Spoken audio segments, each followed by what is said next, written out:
सो hey बच्चों, welcome back to our foundation. Finally बच्चों हम लोग लेके आ चुके हैं आप लोग के लिए इलेक्ट्रिसिटी का पार्ट 1। यस बच्चों, इलेक्ट्रिसिटी पार्ट 1। इस वीडियो के बाद मेरी गारंटी है कि आप चार्ज, करेंट, इलेक्ट्रिक पोटेंशियल, ये सारे कॉन्सेप्ट से एकदम क्रिस्टल क्लियर हो जाओगे। इस वीडियो के बाद ये 100% मैं गारंटी ले सकता हूँ कि आपको कोई भी वीडियो, कोई भी न्यूमेरिकल नहीं फंसने वाला, एकदम क्रिस्टल क्लियर कॉन्सेप्ट हो जाएगा। तो चलिए इस वीडियो को शुरू करते हैं। सबसे पहला जो कॉन्सेप्ट आता है बेटा इलेक्ट्रिसिटी में है वो है चार्ज। सॉरी, सबसे पहले हम लोग समझते हैं व्हाट इज इलेक्ट्रिसिटी। इलेक्ट्रिसिटी है क्या? देखो, सबसे पहले मैं बात करता हूँ तो इलेक्ट्रिसिटी एक ब्रांच ऑफ फिजिक्स है जिसमें हम लोग बेसिकली दो टाइप की इलेक्ट्रिसिटी पढ़ते हैं। जिस पहला है स्टैटिक इलेक्ट्रिसिटी, दूसरा है करंट इलेक्ट्रिसिटी। देखो, स्टैटिक इलेक्ट्रिसिटी में हम हमेशा रेस्ट चार्ज के बारे में पढ़ते हैं। Rest charge, rest charge, rest charge. And current electricity में हम लोग मूविंग चार्ज के बारे में पढ़ते हैं। करेंट इलेक्ट्रिसिटी में हम लोग मूविंग चार्ज के बारे में पढ़ते हैं। ठीक है, दो टाइप के पार्ट्स, दो सब पार्ट्स होते हैं इलेक्ट्रिसिटी के। एक होते हैं स्टैटिक इलेक्ट्रिसिटी, दूसरा होता है करंट इलेक्ट्रिसिटी। आपको क्या पढ़ना है? आपको अभी पढ़ना है करंट इलेक्ट्रिसिटी। स्टैटिक इलेक्ट्रिसिटी बच्चों आपको 12th में पढ़ना है। ठीक है, तो बेसिकली हम लोग फोकस करेंगे स्टैटिक इलेक्ट्रिसिटी में, मतलब जहां पे हमारा चार्ज रेस्ट में होगा। सॉरी, बेसिकली हम लोग फोकस करेंगे करंट इलेक्ट्रिसिटी में, हमें स्टैटिक वाला 12th में पढ़ना है। ठीक है, तो चलिए स्टार्ट करते हैं। तो सबसे पहली जो चीज आती है वो है हमारी चार्ज। यहाँ पे हम लोग ने हेडिंग में दिया दिस इज चार्ज। हमारा सबसे पहला कॉन्सेप्ट है व्हाट इज ए चार्ज। देखो, काफी बच्चों को ऐसा लगता है कि चार्ज को एक फिजिकल क्वांटिटी है या फिर एक या चार्ज को एक फिजिकल थिंग है। नहीं बेटा, ये एक प्रॉपर्टी है। क्या है? Property. Property in the sense ये क्वालिटी है। क्वालिटी जैसे हम ह्यूमन बींग्स हैं, हमारी कुछ क्वालिटीज हैं। हमारे पास 2 आईज है, 2 ईयर्स है। ठीक, या फिर अगर हम बात करें, हर एक मेटल की कुछ क्वालिटीज होती है ना, जैसे गोल्ड होता है शाइनी अपीयरेंस, उसकी एक क्वालिटी है। वैसे ही मैटर की एक क्वालिटी है चार्ज। ठीक है, मैटर की एक क्वालिटी है चार्ज जो उसके अंदर डेवलप्ड होती है। कब डेवलप्ड होती है? जब वो इलेक्ट्रॉन की शेयरिंग करता है तब। ठीक, जब भी कोई मैटर या तो इलेक्ट्रॉन लेता है या तो इलेक्ट्रॉन देता है, तब उसके अंदर एक प्रॉपर्टी आती है जिसको कि हम लोग बोलते हैं चार्ज। ठीक, जैसे कि आप यहाँ पे देख सकते होगे, मैंने एक ऐसे एटम बनाया है। ठीक है, जब ये एटम एक इलेक्ट्रॉन या तो किसी से ले लिया होगा या तो किसी को दिया होगा, तब इसके पास एक प्रॉपर्टी आई होगी जिसको कि हम लोग कहेंगे चार्ज।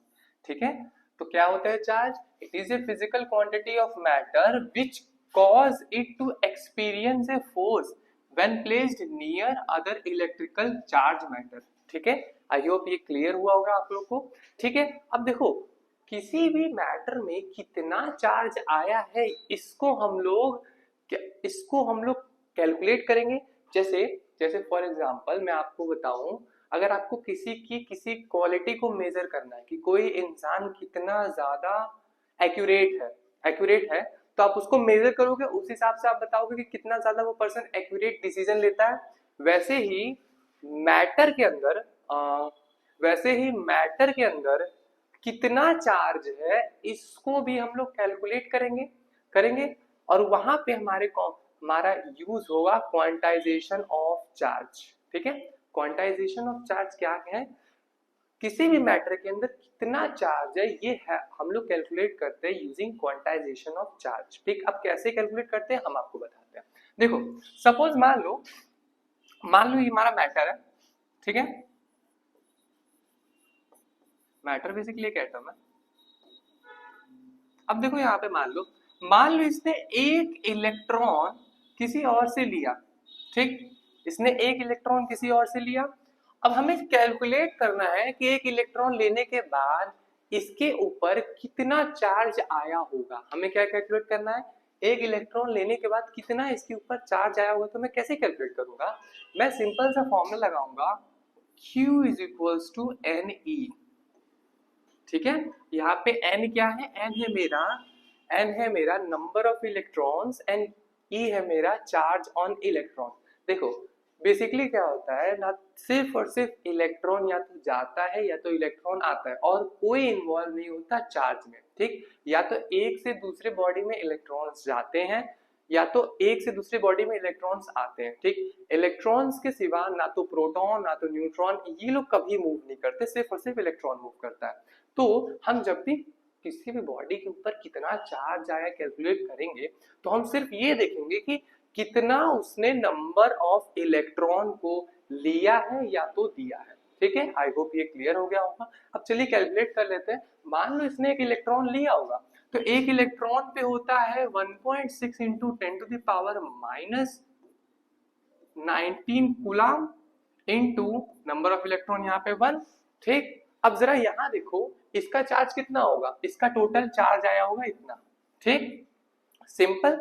अगर मैं यही बात बताऊं, अगर सोचो कि ये एक इलेक्ट्रॉन की जगह 2 इलेक्ट्रॉन लिया होता तो यहाँ पे n की वैल्यू हम लोग 2 कर लेते हैं, ठीक। तो कितना चार्ज कोई भी मैटर के ऊपर आता है ये डिपेंड करता है कि वो कितना नंबर ऑफ इलेक्ट्रॉन लिया है, ठीक। Quantization of charge I hope से समझ में आएगा। अब देखो चार्ज को हमेशा मेजर करते हैं कूलम में, ठीक। जैसे हम लोग लेंथ को मेजर करते हैं मीटर्स में, चार्ज को हम लोग हमेशा मेजर करते हैं कूलम में, ठीक। फॉर एग्जाम्पल अगर मान लो किसी बॉडी के ऊपर 2 इलेक्ट्रॉन एक्स्ट्रा आ गया, मान लो एक मैटर है दूसरे मैटर से उसने 2 इलेक्ट्रॉन ले लिया, तो हम मेजर करेंगे कितना उसके ऊपर चार्ज आया और उसकी मेजरमेंट को कुछ यूनिट्स में डिफाइन करेंगे ना, वही यूनिट है कूलम, ठीक। तो हमारी यूनिट हो गई कूलम एंड कितना चार्ज है इसको मेजर करेंगे हम Q is equals to NE से, ठीक। आई होप ये दोनों चीजें क्लियर होंगी। अच्छा कुछ स्मॉलर यूनिट्स भी हैं, जैसे कि हम लोग मीटर को सेंटीमीटर में नापते हैं और मिलीमीटर में भी नापते हैं, वैसे ही चार्ज को हम लोग माइक्रो कूलम में भी नापते हैं और मिली कूलम में भी नापते हैं और मेगा कूलम में भी नापते हैं। ये 10 टू द पावर 6 होगा, यहाँ पे ये 10 टू द पावर 6 होगा, ये 10 टू द पावर -3 होगा और ये 10 टू द पावर -6 होगा, ठीक। ये थोड़ी सी गलती हो गई है, कोई बात नहीं, मैं इसको यहाँ पे लिख देता हूँ 1 micro coulomb is equals to 10 to the power -6 coulomb और क्या है 1 milli coulomb equals to 10 to the power -3 coulomb और 1 mega coulomb equals to 10 to the power 6 coulomb. चलो ठीक है, ये कुछ और मेरे पास यूनिट्स हैं जो कि हम लोग यूज करते हैं चार्ज को कैलकुलेट करने में, ठीक। अब चलिए नेक्स्ट टॉपिक की पढ़ते हैं जो कि है मेरा करेंट, ठीक। आई होप आप सबने करेंट वर्ड अपने रियल लाइफ में कभी ना कभी यूज जरूर किया होगा, ठीक। बट जो आप समझते हो बेटा वो करेंट वो नहीं है, ठीक। मैं समझाता हूँ कि एक्चुअली में फिजिक्स में करेंट का मतलब क्या होता है। तो हमारा नेक्स्ट टॉपिक है करेंट। देखो यहाँ पे करेंट का मतलब सिर्फ और सिर्फ एक चीज है which is flow, which is flow. मतलब कि देखो करंट का मतलब आप लोग को लगता है कि किसी वायर में आप लोग बोलते हो कि इसमें करंट आ रहा है, ठीक। आप लोग बोलते हो इसमें करंट आ रहा है। करंट आ रहा है का क्या मतलब है, इसमें चार्ज आ रहा है। देखो चार्ज आएगा तो ही करंट आएगा, ठीक। थोड़ा सा एक बार डेफिनेशन पढ़ते हैं। The rate of flow of electric charge through a conductor is known as current, ठीक। The rate of flow of electric charge through a conductor is known as current. इसका मतलब ये है कि अगर किसी कंडक्टर में से इलेक्ट्रिक चार्ज फ्लो कर रहा है तब हम बोलेंगे कि उस कंडक्टर में इलेक्ट्रिक करंट है, ठीक है। I am repeating again class.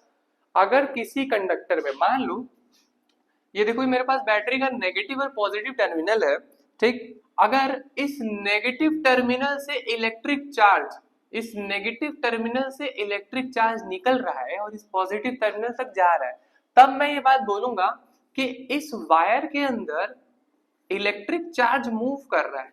इस वायर के अंदर इलेक्ट्रिक चार्ज मूव कर रहा है या फिर फ्लो कर रहा है, ठीक है। तो flow of electric charge is known as current, flow of electric charge is known as current. अगर ऐसा हो रहा है तब मैं बोलूंगा कि यस इस वायर में इलेक्ट्रिक करेंट है, इलेक्ट्रिक करंट है। ये बात समझ में आ गई।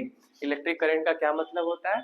किसी भी कंडक्टर्स में से अगर इलेक्ट्रॉन्स का फ्लो हो रहा है तो उस कंडक्टर में इलेक्ट्रिक करंट है। इलेक्ट्रिक करंट मतलब कुछ नहीं, इलेक्ट्रिक फ्लो, दैट्स इट। ठीक, करंट का मतलब क्या होता है? फ्लो। और अगर किसी कंडक्टर में से चार्ज का फ्लो हो रहा है तो मतलब उसमें इलेक्ट्रिक करंट है, सिंपल, दैट्स इट, और कुछ नहीं होता।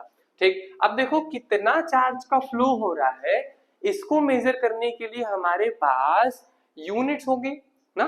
कितना चार्ज का फ्लो हो रहा है, जैसे हमने कितना मैटर के ऊपर चार्ज आ रहा है, इसको मेजर करने के लिए हमने कूलाम का यूज किया था ना। वैसे ही कितना चार्ज, जैसे मान चलिए एक एग्जांपल के तौर पे समझते हैं। मान लीजिए ये मेरा एक इलेक्ट्रिक वायर है, सपोज ये मेरा एक इलेक्ट्रिक वायर है, ठीक है। थोड़ा सा वायर के लिए मैं थोड़ा अपनी ड्राइंग का स्टैंडर्ड हाई कर लेता हूं। ये मेरा इलेक्ट्रिक वायर है और वायर एक गुड कंडक्टर ऑफ इलेक्ट्रिसिटी होता है, वी ऑल नो दैट। अब देखो इस इलेक्ट्रिक वायर में से इलेक्ट्रॉन्स पास हो रहे होंगे, इलेक्ट्रॉन्स पास हो रहे होंगे, तो कितना नंबर ऑफ इलेक्ट्रॉन पास हो रहे होंगे, अगर हम इसको कैलकुलेट कर ले तो हमको पता चल जाएगा कि कितना इलेक्ट्रिक करंट इस वायर में है। क्या ये बात मेरी समझ में आई?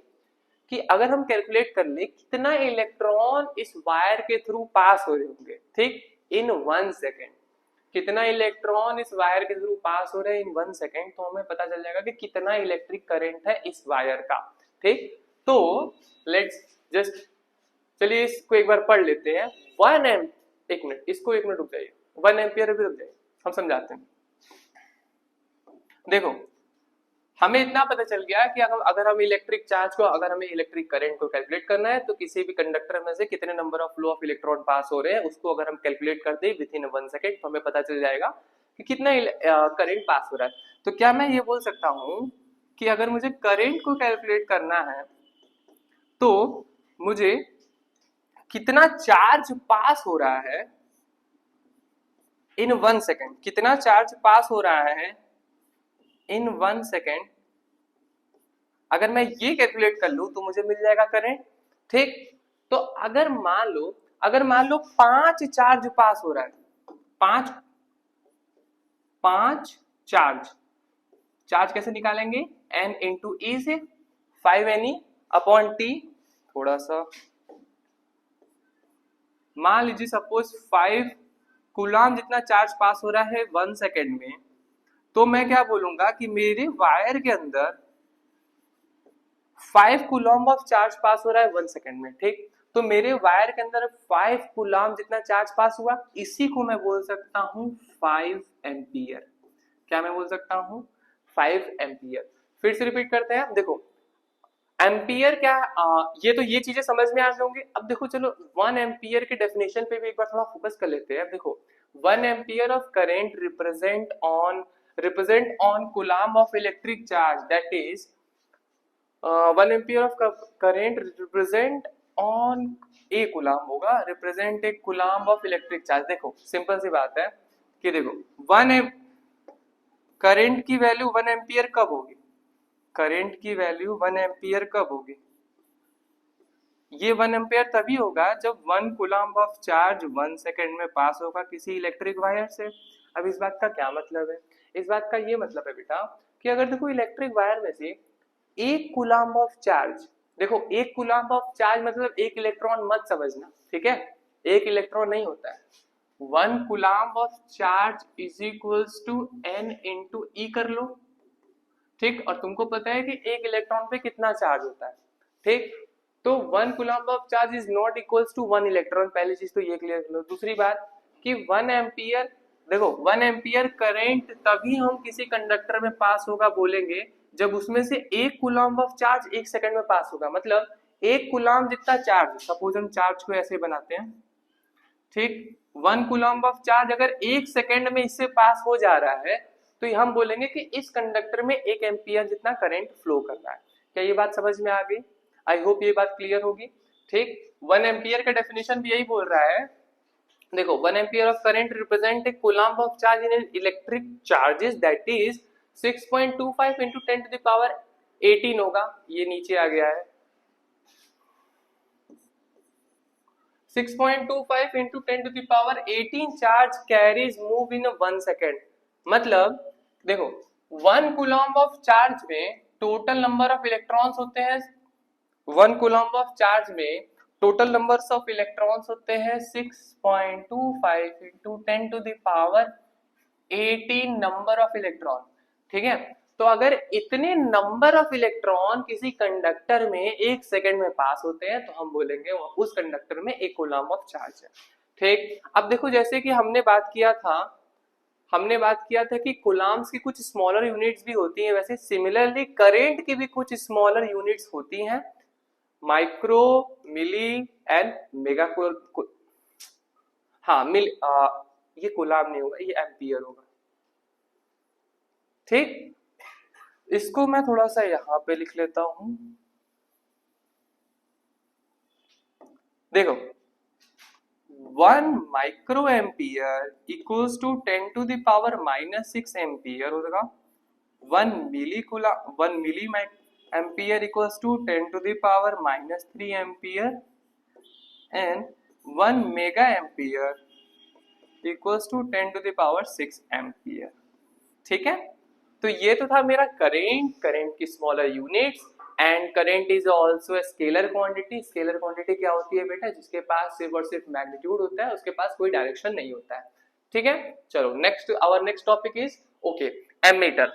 देखो एमीटर एक ऐसी डिवाइस है जिससे कि हम सर्किट में मेजर करते हैं कि कितना करंट है। ठीक, करंट क्या था बेटा? Current is nothing but flow of electrons. Okay, तो हम कितना फ्लो ऑफ इलेक्ट्रॉन पास हो रहा है एक सेकेंड में किसी सर्किट में, इसको मेजर करते हैं एक डिवाइस से जिसको कि हम बोलते हैं एमीटर। ठीक है, क्या बोलते हैं? एमीटर। अब देखो इंपॉर्टेंट क्या बात है, आपसे एग्जामिनेशन में क्या पूछेगा कि एमीटर को सीरीज में लगाया जाता है कि पैरेलल में? तो इसका जवाब है बेटा एमीटर को हमेशा सीरीज में लगाया जाता है। किसमें? सीरीज। आपसे यही एग्जाम में पूछेगा और कुछ नहीं पूछेगा कि एमीटर से ये क्वेश्चन आने वाला है कि एमीटर को सर्किट में सीरीज में लगाया जाता है कि पैरेलल में लगाया जाता है। अब देखो ऐसा क्यों?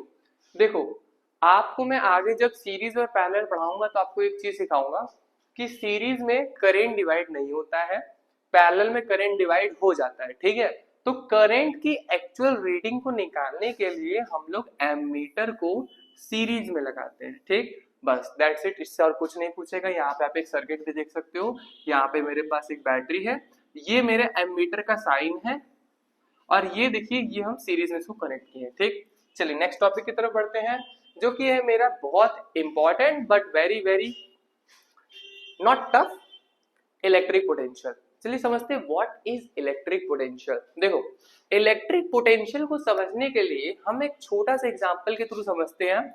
यहाँ पे मेरे पास दो वाटर बॉटल है, water bottle A and water bottle B. ठीक है, अब सपोज मान लीजिए वाटर बॉटल ए में मैंने यहां तक पानी को फिल किया है, ठीक, और वाटर बॉटल बी में मैंने यहां तक पानी को फिल किया है, और अभी फिलहाल मैंने इस पानी की ट्यूब को यहाँ पे क्लोज किया है। अभी मैंने इस पानी के ट्यूब को यहाँ पे क्लोज किया है। ठीक, फिलहाल का क्या किया है मैंने?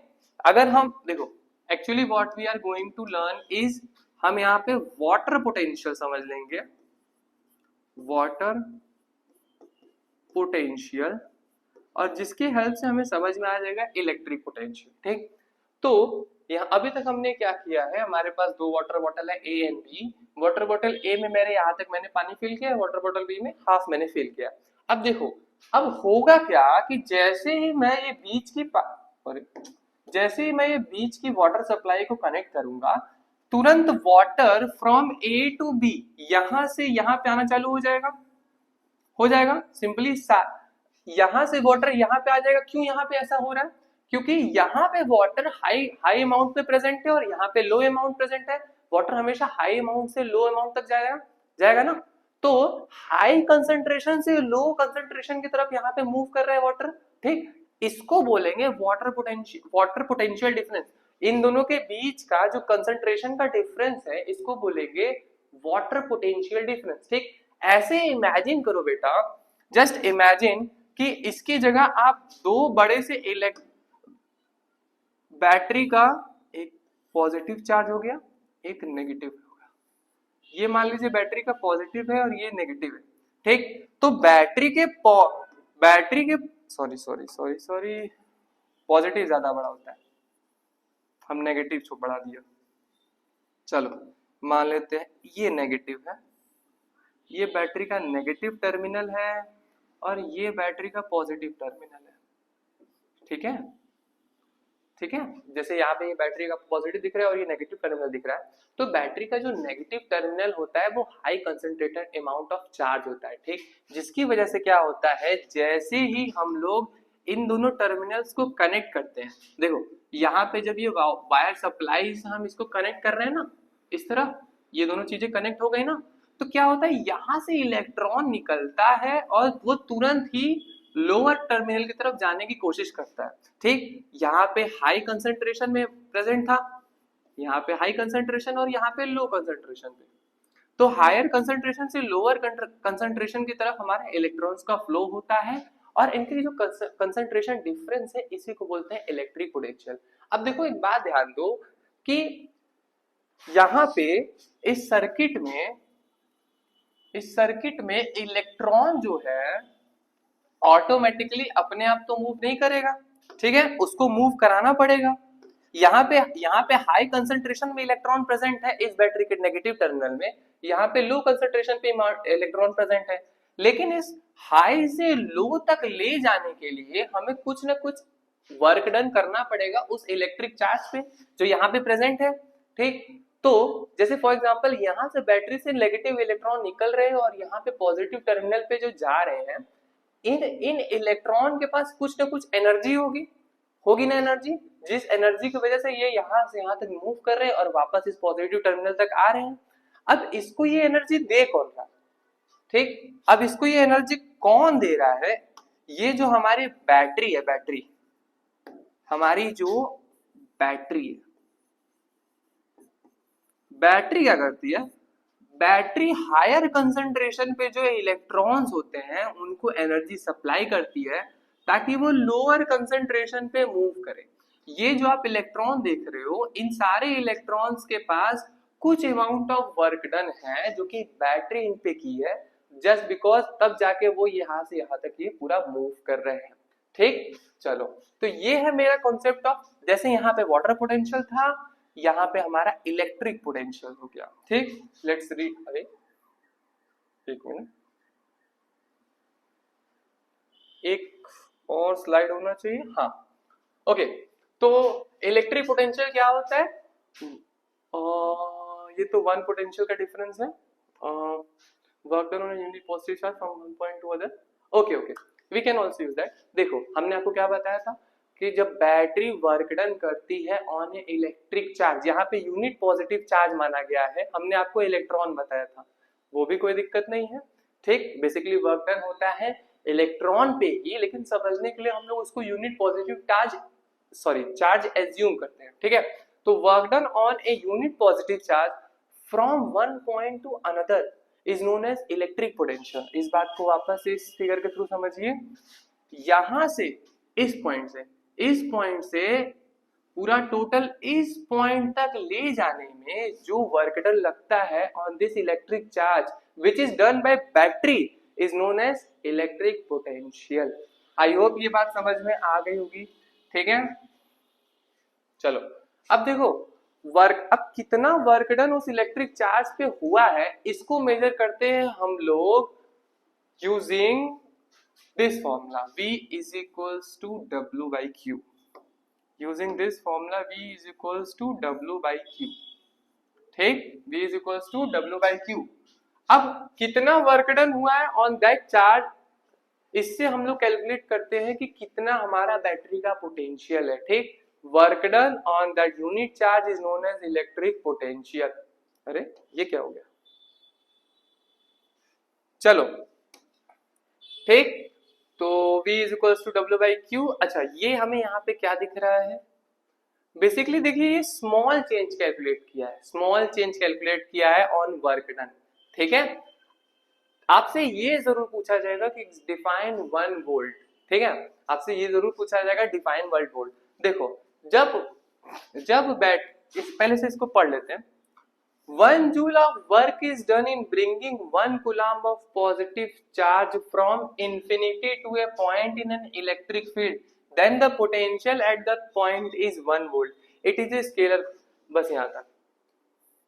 देखो जब 1 जूल ऑफ वर्क डन किया जाए किसी भी in bringing 1 coulomb of charge, 1 coulomb of charge पे जब 1 जूल ऑफ वर्क डन किया जाए, ठीक है, इंफिनिटी से किसी भी एक पॉइंट तक लाने में इनसाइड इलेक्ट्रिक फील्ड, तब हम बोलेंगे कि उस पॉइंट पे उसका इलेक्ट्रिक पोटेंशियल। सपोज मान लो कि मेरे पास यहाँ पे कोई पॉइंट है ए, ठीक, जो इनसाइड एन इलेक्ट्रिक फील्ड है, ठीक, इनसाइड एन इलेक्ट्रिक फील्ड है।